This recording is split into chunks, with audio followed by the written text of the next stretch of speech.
So this is Freud's model of the mind. If you can see, he's actually used an iceberg. It's known very famously as the iceberg model of the mind, but it's actually Freud's model. It's not the iceberg model. The reason why he used the iceberg analogy or the iceberg metaphor for the mind was because he always believed that what was actually visible, what was actually conscious, that you were aware of, was only the tip of what you actually are. And the rest of your mind is actually submerged and is not in conscious awareness. So initial models of Freud, which if you see textbooks, are only the tip and what's below the surface of the water. Later on, he started to add the ego, the id, the superego.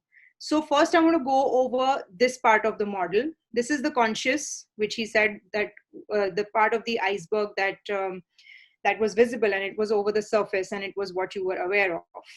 Then he added later on the concept of the preconscious. The preconscious is what we normally very commonly refer to as the subconscious mind.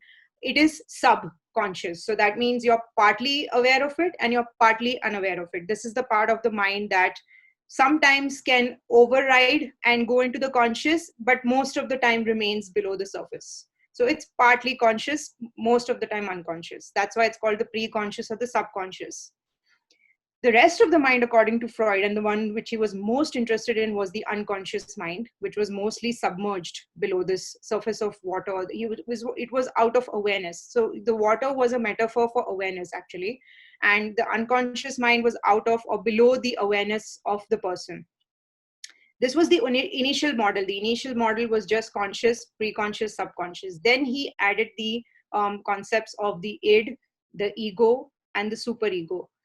Freud believed that, let's start with the id first. So Freud was most fascinated with the id because he believed that the id was the house or it was like a warehouse of all the things that you weren't conscious of and that you were not able to be conscious of because they were too damaging to be conscious of. For example, it was like fears, violent motives, unacceptable sexual desires, irrational wishes, immoral urges, shameful experiences, selfish needs, everything that you couldn't face because it was too damaging for your conscious mind to actually face them. Everything that came from extremely dark places of your mind, everything that you were desiring but didn't have the capacity to say and to admit to yourself and to the world that you desired, everything that was sort of uh, unacceptable even to you as a person, everything that comprised of those things was in the id. um, the ego was the most fascinating part of the model for psychoanalysts later on. So whereas Freud was extremely fascinated with the id itself, later on psychoanalysts even in today's time are most fascinated with the ego.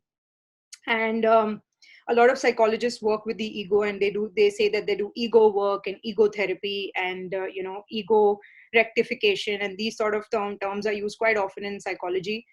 So what the ego actually is your memories and your stored knowledge. This is what Freud's model said, that the ego or the pre-conscious part of your mind is actually memories and stored knowledge. So memories and stored knowledge you're partly aware of and partly unaware of. For example, if you're walking around on a normal day, you're completely unaware of the id.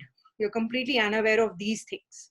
These things are there, they're accessible if you need them, but otherwise they remain in the unconscious. So they are, for example, if you're sitting somewhere and you get a smell of, something cooking and you feel, oh, I mean, this reminds me of my grandmother's cooking.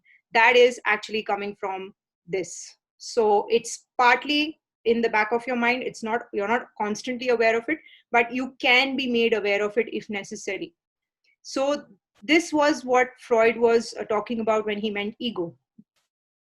And then he lastly added what he called was the superego.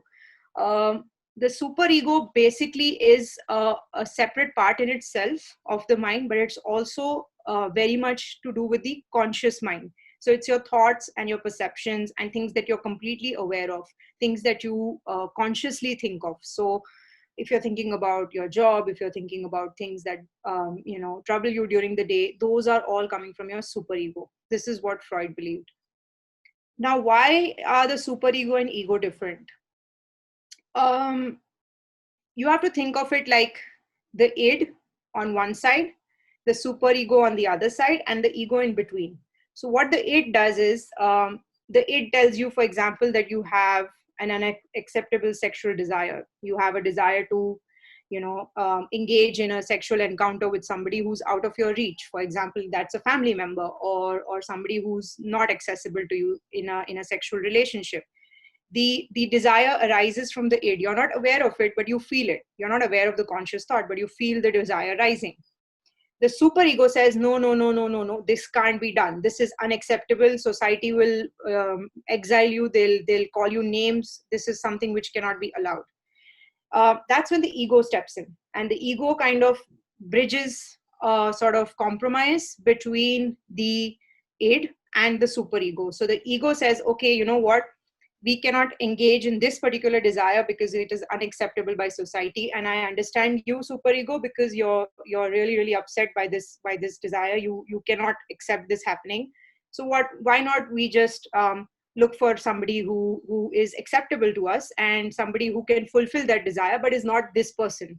And that's when you start to pursue somebody who is similar to someone you're attracted to, and you start engaging in a relationship with them. So that's how Freud imagined this model working. That's what the superego does.